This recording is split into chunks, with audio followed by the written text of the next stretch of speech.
Welcome, everyone. I'm Allison Parrott with ADT Mag and Visualization Studio Mag. I am thrilled to welcome you to today's event entitled The Supply Chain Risk You Can't Ignore, a Playbook for Critical Industries. Before we begin, I want to cover a few housekeeping details. If you have any questions throughout the presentation, please make sure to type those into the Q&A box and we'll make sure to get those answered for you. Revenera has provided some resources which correspond with today's event, so please take a moment to check those out. They are located to the right of your audience console. Today's webcast is also being recorded, so keep an eye out for a link in your email to rewatch the presentation or share with a colleague. And now I'm so thrilled to announce our speakers for today. We have the pleasure of hearing from some members of the Revenera team. Today with us, we have Dr. Andreas Kotula, founder and managing director of Bitsy, Martin Callanan, founder of Source Code Control, and Venkat Ramdonga, product management director at Revenera. And so we are in for a great webcast. And with that, I'll pass the time over to Andreas to get us started. Hello and welcome to today's webinar. In a world where software is no longer just a tool, but the backbone of the entire industry, one question is becoming more and more urgent. What exactly is in your software? And where are the hidden risks?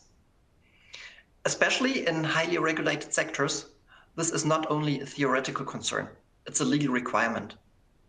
Without clear and thorough risk management, organizations face more than just technical vulnerabilities.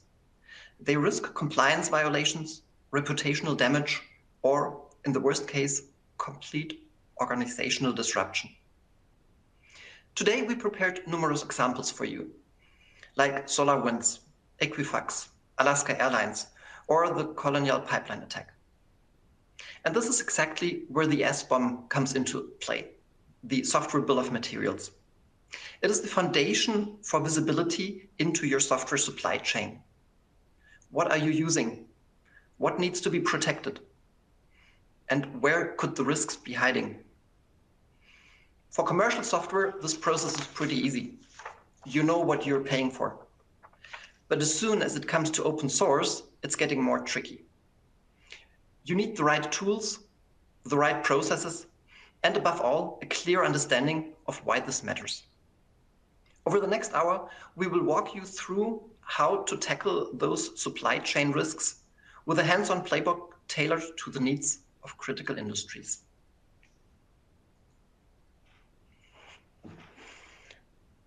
We'll first start looking at any software product. Nowadays, an experienced developer does not develop a whole product from scratch. He takes some code from the firm's code base. He develops some code by himself. There may be some commercial parts. And of course, he uses lots of open source. That makes it very quick. It is very efficient and very economically to build big software products. However, there are some risks associated with that, which you need to manage. First of all, there are some security vulnerabilities. Like in any software, also in open source parts, there may be security vulnerabilities. However, when you have a commercial product, the vendor will tell you that there is a problem and he will give you a patch to fix it. In open source software, you need to look it up by yourself. You need to look where's the patch and install it. There may be some compliance issues. So the open source software typically belongs to the author, and the author normally puts a license which tells you how the software can be used. And there may be different kinds of restrictions. So that is important to consider. There may be export restrictions, especially if there is encryption in the software. And there is also operational risk. For example, most of the open source software, there will be a big community that supports the project, and you will get fixes and updates pretty quickly. But there may also be an open source project which has not been updated for many, many years, or which has been sitting around for decades. You need to know what is in your software to be able to manage all those risks. So we'll guide you through all of that today. We'll give you many examples. and then show you how you can handle those. So, Martin, I think you will start with the first part. Thank you, Andreas. So what Andreas described there, and I think he did use the term, is what's referred to now as a software supply chain, which is a good description of the way modern software is developed. And there is a lot of parallels to physical devices. So I've used the example here of the construction of a Boeing airplane. If you break down all the residual physical parts of a Boeing airplane, similarly, if it was a automobile or your mobile device, it's made up of individual components which are actually sourced from third parties. So if you look there, you've got Rolls-Royce engine, you've got different parts from Japan, France, and you would hope, although Boeing have had their challenges, that there will be some QA control over the quality of those components that are making up the plane. But when you think of the plane, you think it's a Boeing airplane, but actually it's made up of a lot of other people's parts. Similarly, with the way software is developed today, whatever the software, even from proprietary vendors, a lot of the makeup of that code that makes the application is third-party code, and most of that will be open source components. Now, those open source components have a number of attributes which should be managed and arguably aren't well managed. So for instance, each component will have a license. So there's hundreds of different open source licenses with different obligations, from an obligation to share your source code to give in copyright attribution. There will be versions of individual components. Those version numbers can be used to cross-reference against security sites like the National Vulnerability Database to identify if there's known security vulnerabilities. And the other attribute would be, which is often not well managed, is that of dependencies, both direct and transitive. So when you build your software, other components of libraries, all with those individual attributes will get pulled into your code. And within that code could be vulnerabilities which could be exploited. And through this presentation, we're going to give direct examples of how those issues transpire in the real world, both from a license compliance perspective and from a security perspective. So Andreas, do you want to talk us through, start with security vulnerabilities and give some examples there? Yeah, so for the different risks that I mentioned on the first slide, we'll start with the security vulnerabilities. And I've put you some very well-known security vulnerabilities on this slide. On the left corner, you will see the Heartbleed, which was one of the first security vulnerabilities that made it into the news so that everybody knew about it. It's more than 10 years old. It appeared in 2014, and it was the first time when many users suddenly realized that there is a risk with open source. So Heartbleed enabled attackers to suddenly get into your systems and to attack them and to get admin rights. And then there were quite a few hazardous vulnerabilities right thereafter, like Shell Shock or Ghost. And some of those we will explain in detail in the following slides, especially Struts2. Struts2 is a component, a networking component sitting somewhere in the back. Nobody knows about it. It's running pretty stable since many, many years. However, it had some security problems, which led to some very interesting cases. Then Log4j, which is one of the most recent problems that made it into the news as well. Log4j is a component that is installed in almost any Java system. It's used throughout the industry. And very popular is SolarWinds. SolarWinds, we'll have some slides on that as well. This is the basis for many of the new security regulations that were introduced by the US or by the European community. And we'll look into that in detail in a few moments. When we look at some of these security vulnerabilities, the Equifax hack is very interesting. The Equifax company, all of you may know, and as many companies, they were using the struts2 component sitting somewhere in the back. The problem was that they did not have an overview of where it is installed and where it is used.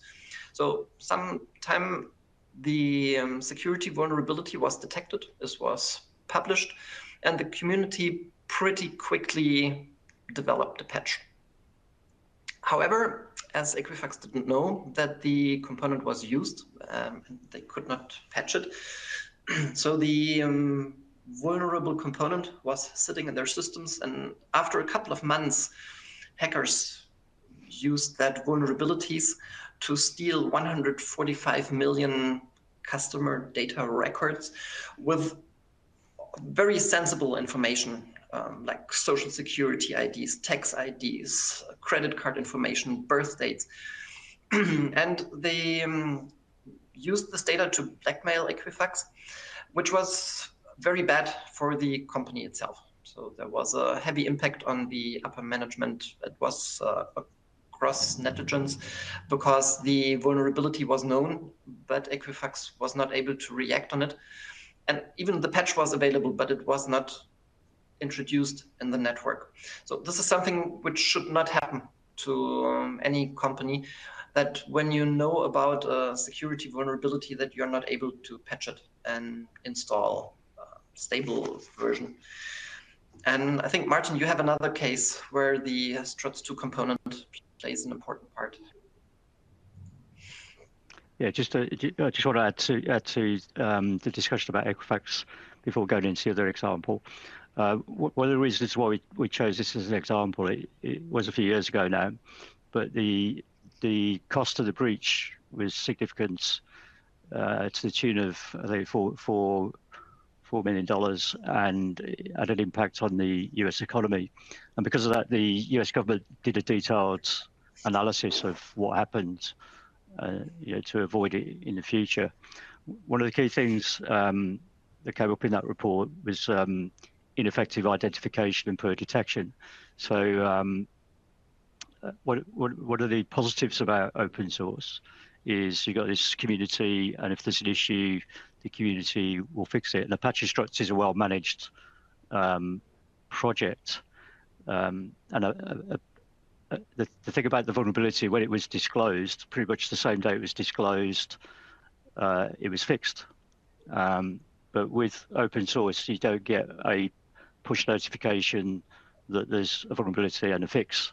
You have to kind of find that yourself. So you don't get a patch Tuesday and things like that. So nobody was tracking, open source components in the web front end of this Equifax site. And as soon as the vulnerability was announced, hackers started probing, web front ends looking to exploit the vulnerability, and they came across Equifax and did what they did. And it's not unique to Apache Struts, and it's not unique to Equifax.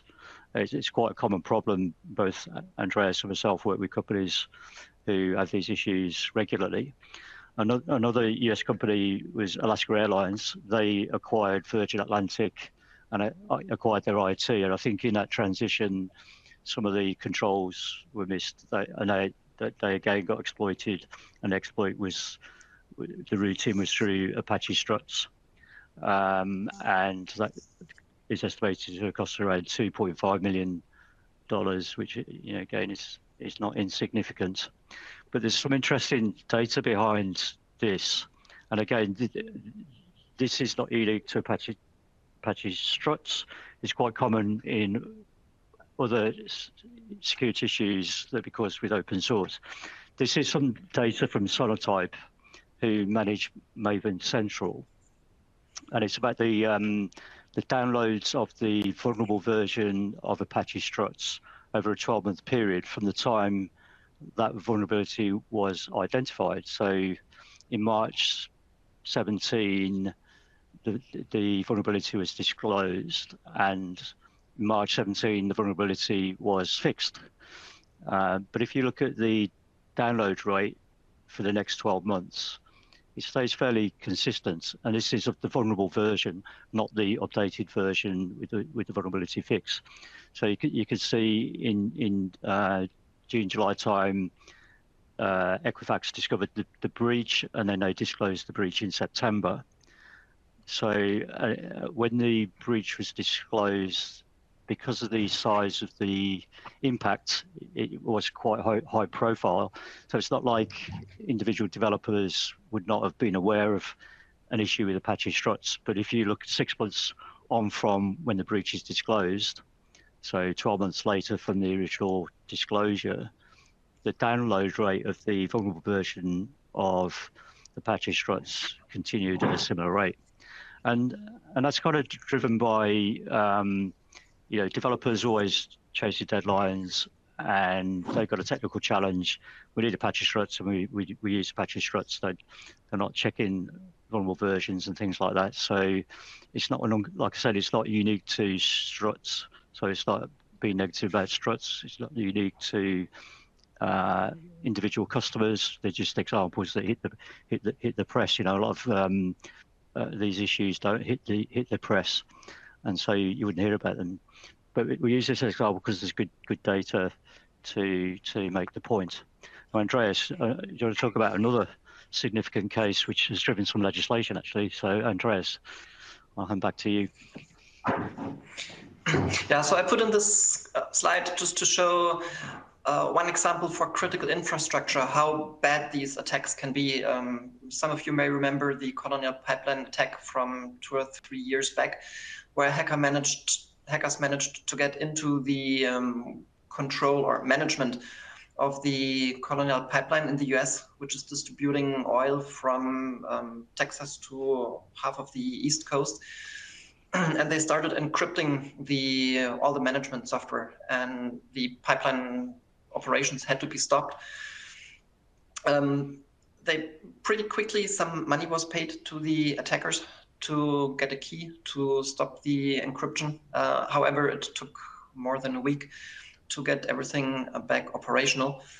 And especially for a critical industry, it is of utmost importance that things like that can not happen. So it is very critical for the whole community, for states, and especially can get very expensive. So this is just as an example that these attacks are not just theoretical; they happen today, and especially in critical infrastructure, they need to be avoided. And with all these highly regulated markets and critical software, it is very important that specific care is taken, that all the known vulnerabilities are taken care of.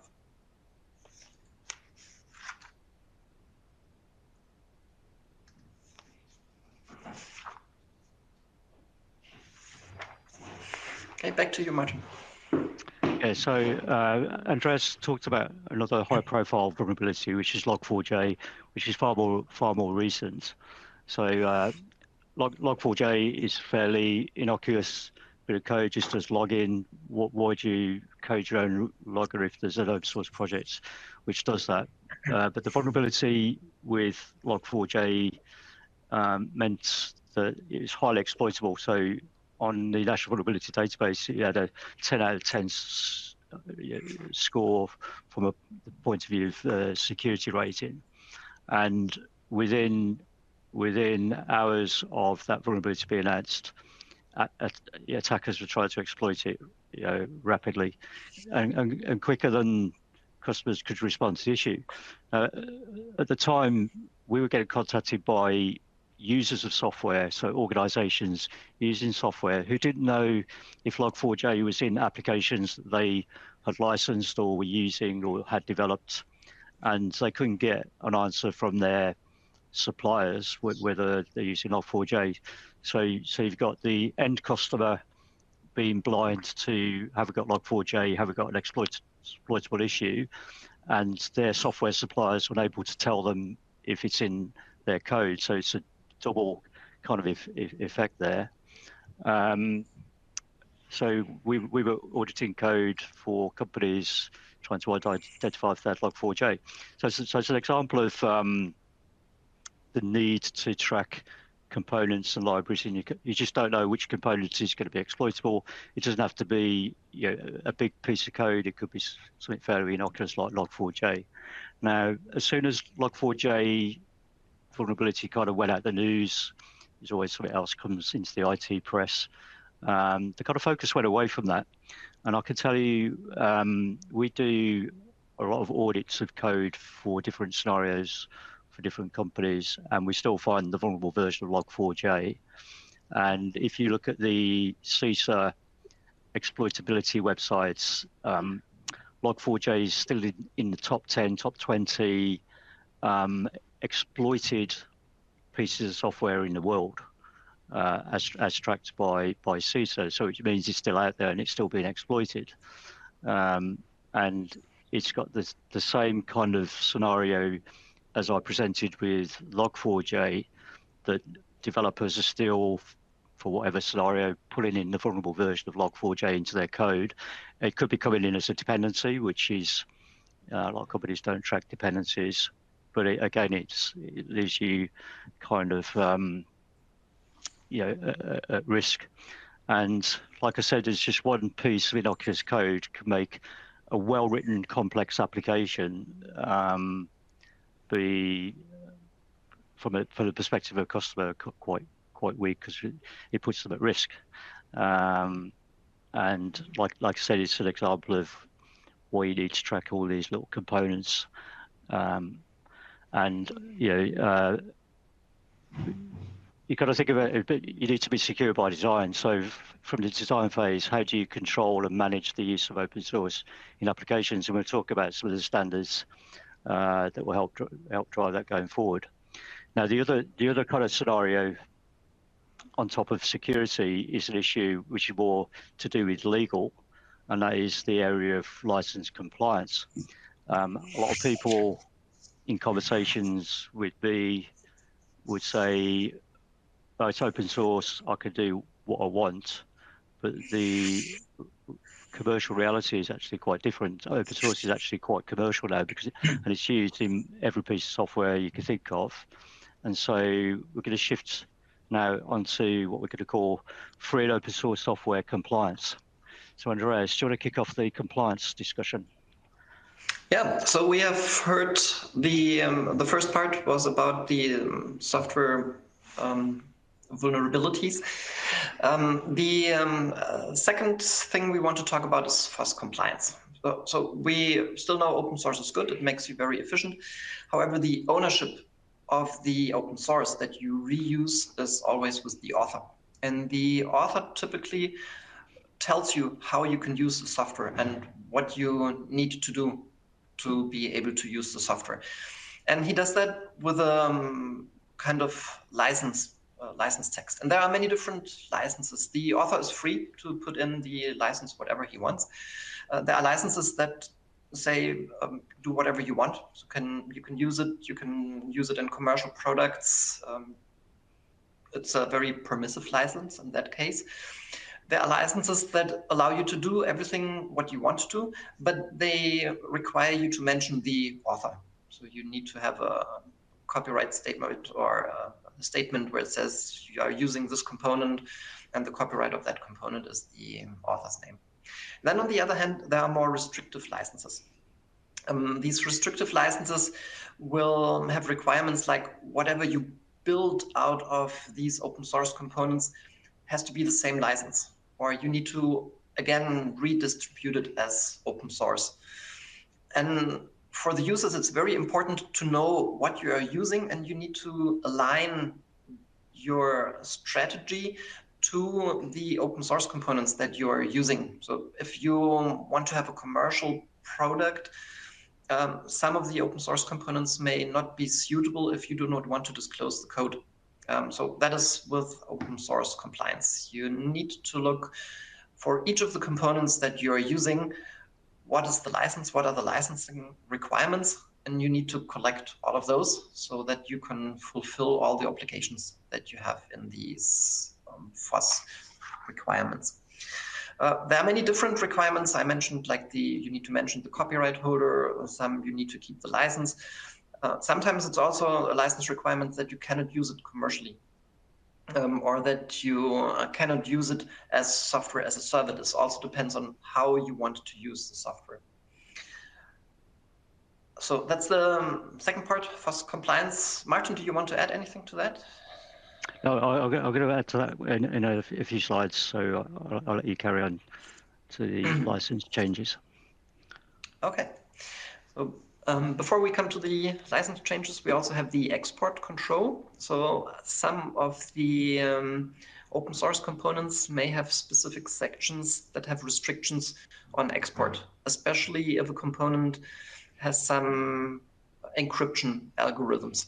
So you are not allowed to export them to some countries, or you're not allowed to import some of the open source components. And again, it's very critical that you know about that. We had an interesting conversation with Shane from OpenChain some time ago, when he was asked, what is the most critical risk that you have with open source components? We know from security vulnerabilities, it's maybe not good for your reputation. It may cost you money to recover from an attack. We have heard about compliance. In compliance, there may be some lawsuits, which again cost money. However, in export control, the states,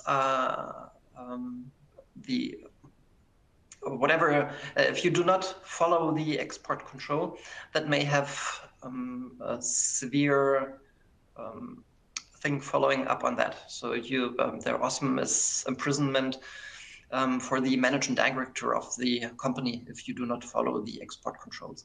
And export control is very tricky because each country and every country may have different controls, different laws. So you need to be very careful to follow all of them. Andreas, could I just add to that bit before you move on to that, just on the Sure. export control? There's kind of a new dynamic with export controls. With the state of the kind of world political stage, with countries becoming enemies. So you've got kind of dynamics like US, China, Russia, and different wars going on around the world. We've seen requirements.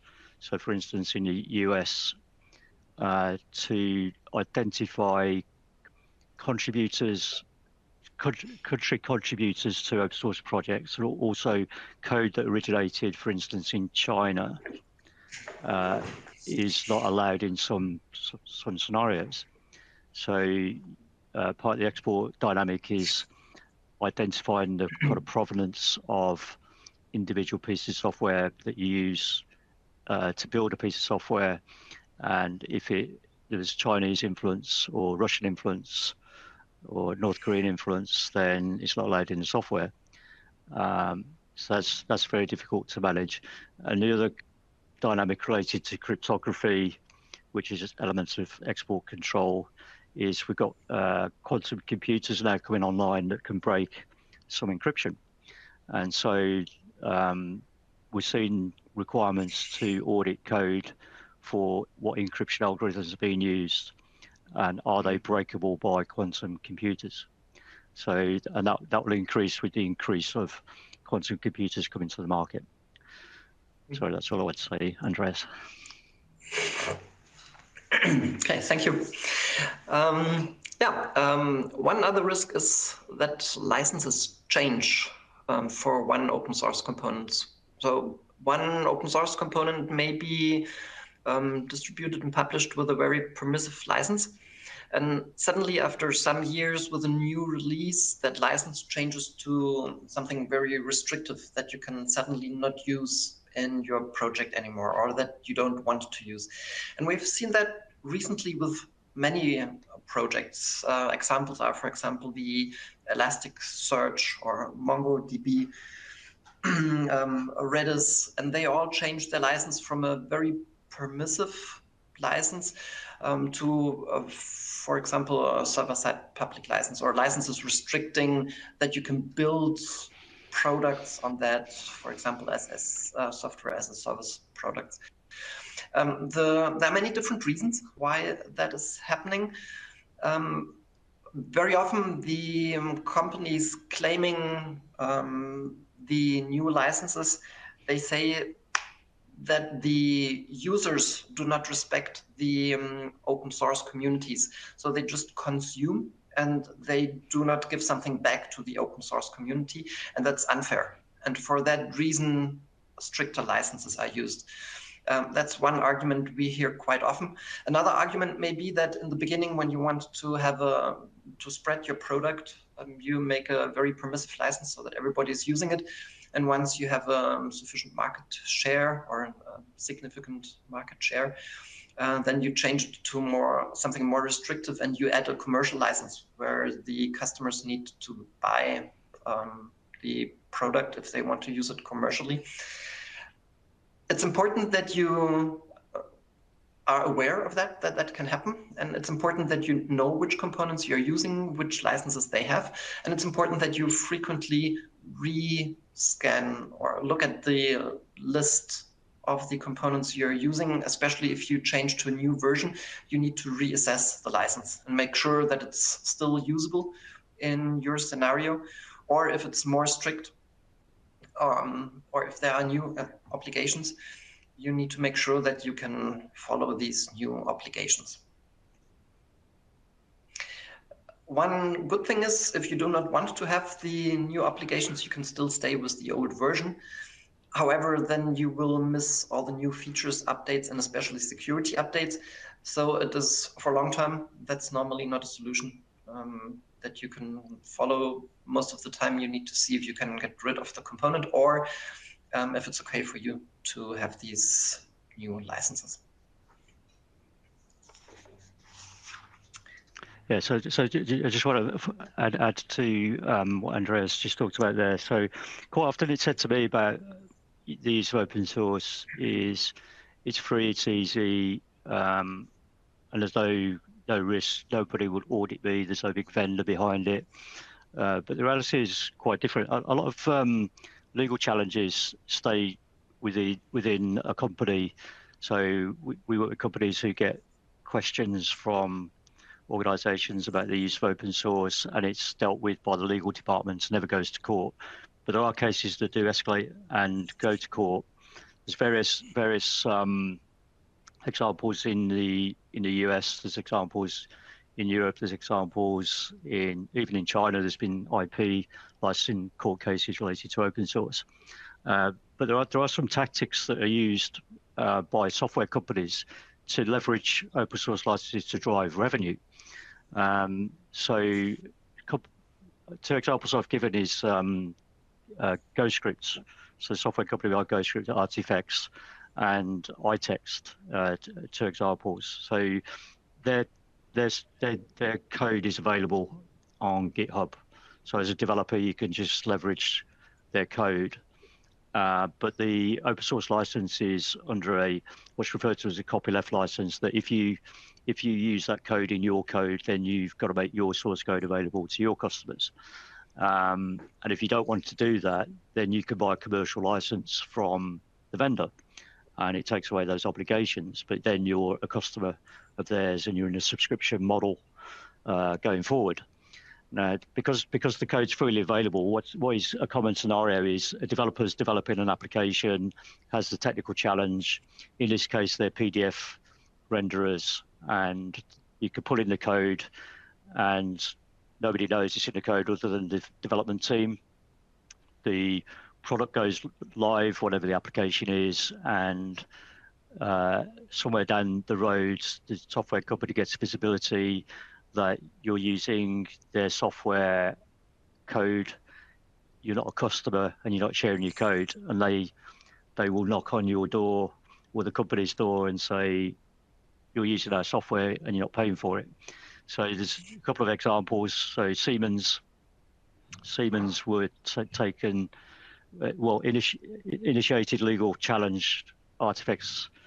The backstory on this was a customer of Siemens had a support issue with their product, and the error message referenced GoScript. So rather than contacting Siemens, they contacted Artifacts. So then Artifacts could see they're using their software, are not paying for a license, not sharing their code, and whatever discussions went on between the two companies, it ended up in a legal kind of challenge. And then you've got organisations like Software Freedom Conservancy who believe all software should be free and open, and they kind of they're a non-profit organisation of legal open source legal people who will challenge companies who they believe are abusing open source licenses. So the two examples at the bottom are cases that have happened. So Tesla were pressured under, I would say, under duress. It took a couple of years to disclose source code of part of the software in their cars. So then their competitors can see how they do that.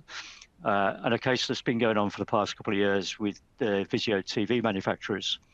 And it's using the tactic of right to repair, where the GPL code in the TVs, when the TV goes end of life, if the customers have the code, then potentially they could extend the life of the TV. And that court case has been going on for a number of years. Software Freedom Conservancy get their funding from volunteers. And then, as was discussed earlier, license changes can go either way. So you could have a permissive license piece of software changed to a copyleft, and you could suddenly disclose your source code, or vice versa. And Elastic, the story with Elastic is quite interesting. They had an Apache licensed software, and then decided, the big cloud providers like AWS were abusing that open source license. So they created a whole new license called the server-side public license, which is very, very restrictive and kind of drives the customer to buy a commercial license. And like Andreas said, you got a decision to make. Do I stick with the open source version, but then you get technical debt because you don't get any updates, or you update it yourself? Do you buy the commercial license? And we've had customers with that challenge. What happened with Elastic is the last open source version, AWS forked it and created their own version of Elastic, which they've now handed over to the Linux Foundation to maintain. So then you've got a third option of going down the forked route. But either way, it disrupts your software development and your software development roadmap. HashiCorp, they did a similar thing, and it was forked by the Linux Foundation, and they created a product called OpenTofu. They're now in a legal battle over copyright attribution. So it can become quite complex, and it just reinforces the need to have visibility about what's in your code. Now, the other dynamic, which is very much more recent, is where developers are using generative AI to assist in coding. And this is creating some challenges and kind of legal tests as well. The way a lot of the generative AI tools are trained is they're basically going through public code repositories like GitHub, GitLab, and learning how software is coded.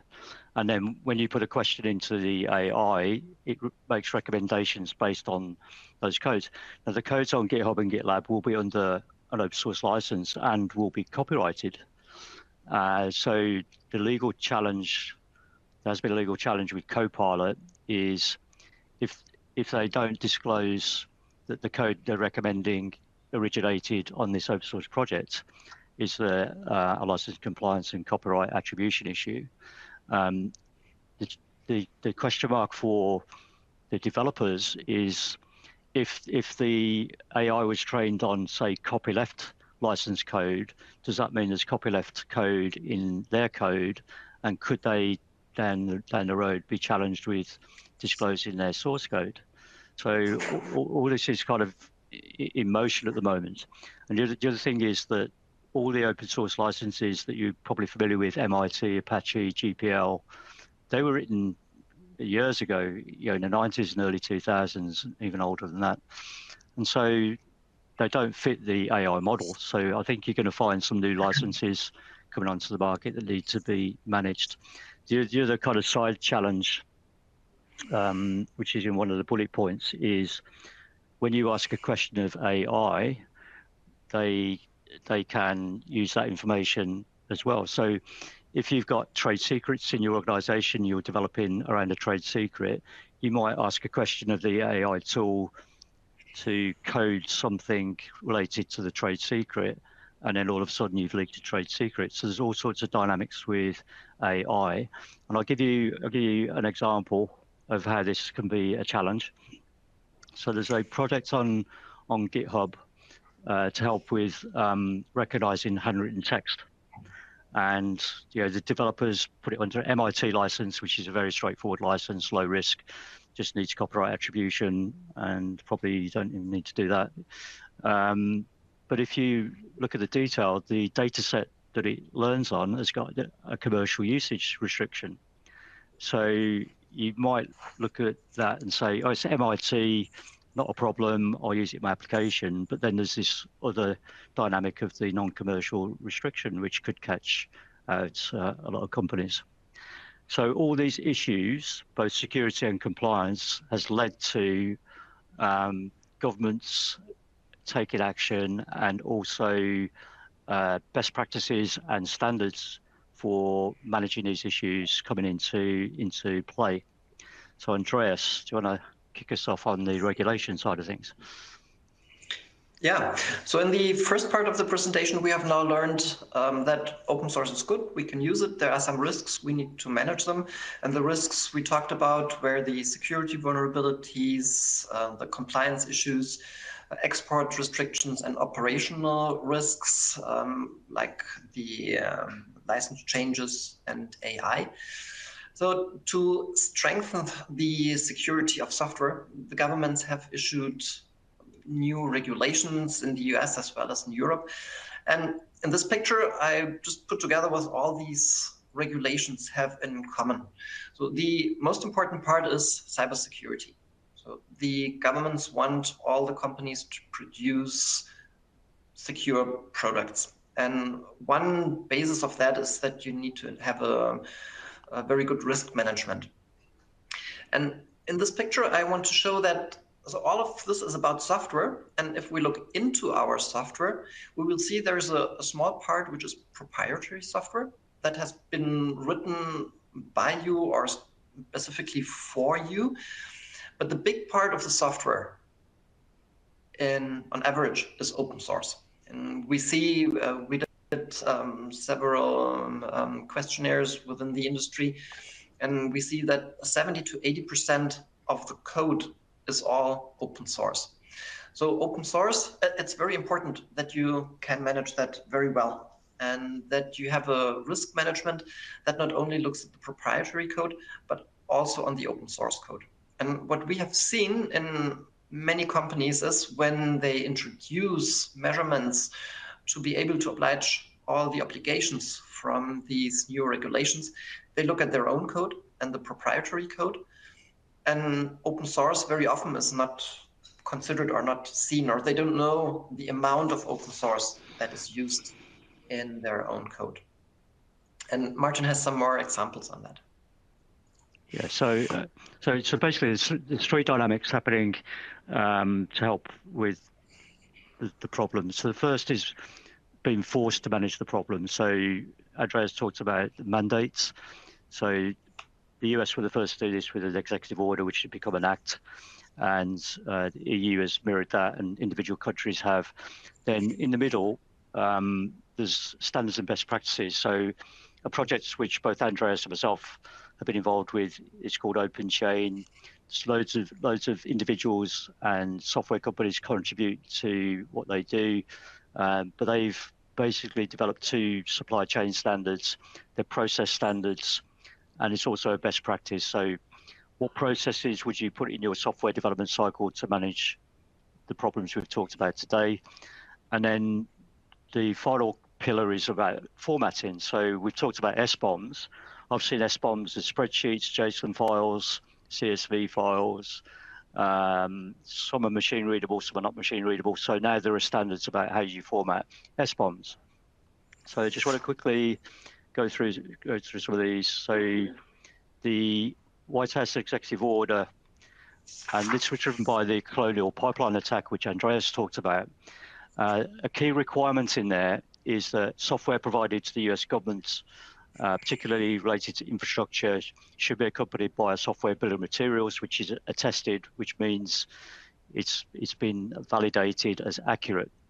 So the idea is that if there was a situation like a Log4j vulnerability, then the users of the software would have the software bill of materials, and they'll be able to identify if they've got that issue in an application running in their environment. And that later became a push forward into a Department of Homeland Security Act. We've got in the EU, they've published the EU Cyber Resilience Act, which is now in play, and they'll start enforcing in 2027. Now, you might be thinking, if you're not in the European Union, that doesn't affect you, but it's not about where the company who produces whatever they're producing is based. It's where you supply to, where your customers are, whether direct or indirect, you'll be implicated by this. So similar to the impact of GDPR impacted companies globally, the Cyber Resilience Act would do as well. It's got the requirements of the software bill of materials mandate, and it's a key part of that act.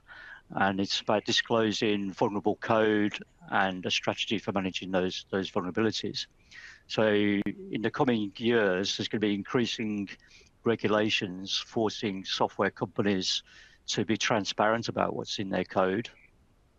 And what software companies need to think about then is how do they defend against potential liabilities. So for instance, if you have a software bill of materials which misses a dependency which is exploited, you might be liable for inaccurate software bill of materials. So how do you avoid that product liability and things like that? So the kind of license agreements will probably need to be updated to address those situations. And then the final thing, which is the more helpful side, is standards of best practices. So we talked about open chain. They've got two standards. One is focused on license compliance, one is focused on security. Now, I look at these as a way of companies being able to demonstrate that they've got quality control in their software developments and they don't pass risk on to customers. So regardless of regulation and risk, I think it's a good thing to adopt those best practices. And the bottom two best practices are related to the format of SBOMs.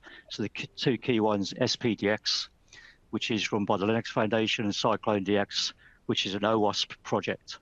And it's just a way of communicating the software bill of materials that can be consumed by an end user organization in a standard format. So they're very useful as well. So just to summarize kind of those sorts of things, the use of open source in software development is growing massively, or can't grow anymore, I don't think. Security exploits have increased because there's increased use of open source components. You've got disconnected supply chains, and you've got these legal mandates of providing SBOMs. So that pulls into the importance of SBOMs as part of software development management. So Andreas, do you want to quickly discuss SBOMs? Yeah, so I've put in one slide, so what is an SBOM? And the SBOM is just a list of components or an inventory of components that you use in a software product. It's comparable if you look at any food package and you have the ingredients which tell you what was used to have this food. You can check, is there anything that you are allergic against it? And if yes, then you don't use that food. The same with software bill of materials. You can check all the components that were used. And if you don't like the licenses, or there are some security vulnerabilities, then you can choose not to use that product or that component, or you can patch it or find a different version for some of the components. The bill of materials is very often used in traditional industries, so it's used everywhere. You can easily track where components come from, and you can also see where it is used. You can find your customers where it has been used, and that is just the same for the software. There have been some standards on how the software bill of materials should look like. There are different ideas, different formats. It's important that it's machine readable, that you can have it automatically for your whole supply chain. It should always contain like the name of a component, the version of the component, ideally the license, the author, so that you can find it and also check for security vulnerabilities, the dependencies that it may have. And for that, there are also unique identifiers that you can use.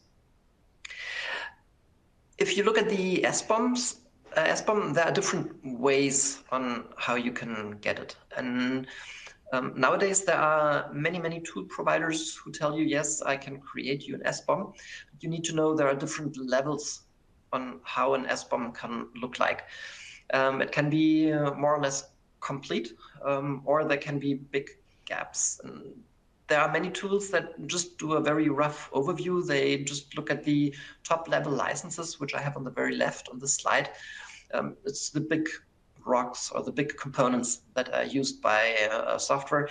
Very often you can create this list by just asking your developers, what are you using? And they will give you a handful of components that they have put in your product. However, that's not the complete picture. If you look deeper, you will need to look at the dependencies that you have. Very often one open source component consists of several other subcomponents that are used. There may be additional obligations. There may be different licenses inside, even very restrictive copyleft licenses. For that, very often it's good to have some simple tools, dependency trackers that look into that, and then you can see all the dependencies and third parties that you use. That's still not the full picture. If you want to look very deep, you need to do a forensic audit. With a forensic audit, you can also look at code snippets. Very often URLs or emails give an indication that there is some code from third parties. You can look at search terms in the code where developers say, this I have copied from that project, or here's some code that I have stolen from here. That's all important indications to create your full and complete SBOM. Then it's also important to look at patches that may have been applied to your code and many other items. And all of these you can only discover if you do a full forensic audit. For these security vulnerabilities and all the risks we have mentioned before, we always recommend to have a full SBOM. So not just an overview. It's like you cannot have a half secure product. You need to look at everything. So it's important to understand that there are different levels of an SBOM. And if you want to be really safe, you need to look into it into very detail.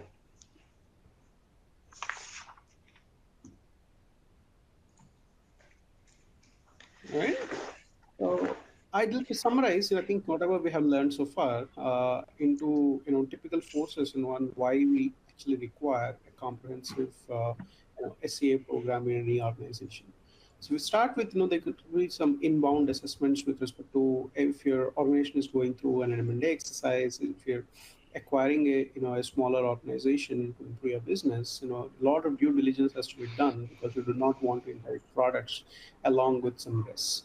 And the next one could be an internal compliance check. You want to be a part of, or the movement called innovation left strategy, where you want to identify all the risks coming into the software before they actually go into production, rather than discovering midway through your production cycle or after they went into the production. And there is an increase in the industry and customer demands with respect to compliance and regulations to produce response. In order to do business with the government agencies, like a simple example is what Martin talked about, which is the U.S. Executive order on hey, produce response, or tell me how your software is secure.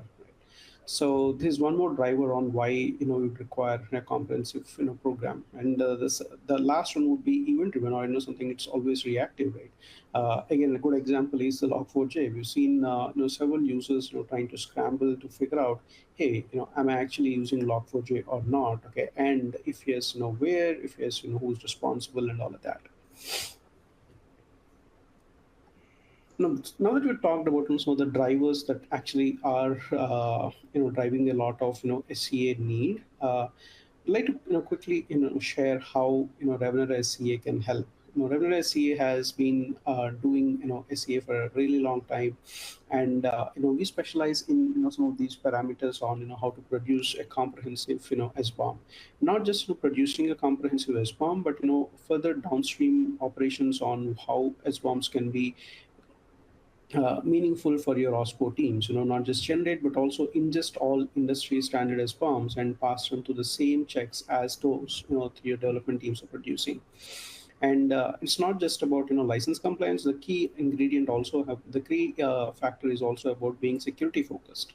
So, embedding OSS compliance process, anywhere in your software development lifecycle is equally important as, you do your, license compliance checks. And finally, it is also having an end-to-end compliance management. What we offer is a perfect companion to your open source program office teams. It is we talked about the SBOM component, or the 30% component that Andreas talked about, where there are evidences of licenses that are copied from somewhere. It is a file level evidence, or be it compiling a fully comprehensive third-party notices. Revenue SCA or a code insight solution, is does it all. So that's all we have for today. And if there are any questions, we can take them. Or I think we have 3 minutes for questions, Martin and Andreas. Wonderful. Thank you so much, Venkat, Andreas, Martin. That was a great presentation. We do have some questions in from the audience, but at this time, I do want to remind the audience, if you have any questions, please feel free to type them in now, and we'll get them answered for you by our experts. Our first question that came in comes from Paul. Paul would like to know, how do open source program offices help? I can start with that. An open source program office, it could be one person or it could be an individual, but basically the role of an open source program office is to be the interface between software development teams, commercial elements of a company, and legal.